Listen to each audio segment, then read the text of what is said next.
ஒரு பசுமையான காட்டில் ஒரு சிட்டுக்குருவி வாழ்ந்தது. அது தன் கூண்டில் நிறைய தானியங்களை சேமித்து வைத்திருந்தது. ஒரு நாள் 2 எறும்புகள் மிகவும் பசித்தபடி வந்தன. சிட்டுக்குருவி அக்கா, கொஞ்சம் தானியம் தருவாயா என்று கேட்டன. அதை பார்த்த அணில் சொன்னது, உன்னோட சேமிப்பு குறையும்.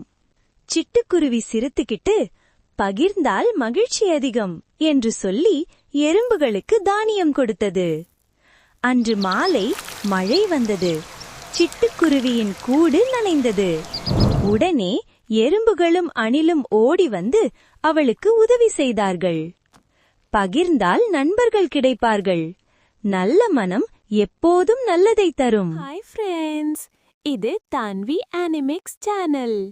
இந்த சேனல் உங்களுக்கு பிடிச்சிருந்தா லைக் பண்ணுங்க, உங்க ஃப்ரெண்ட்ஸுக்கு ஷேர் பண்ணுங்க, மறக்காம சப்ஸ்கிரைப் பண்ணுங்க, அப்புறம் அந்த பெல் ஐகானை கிளிக் பண்ணுங்க.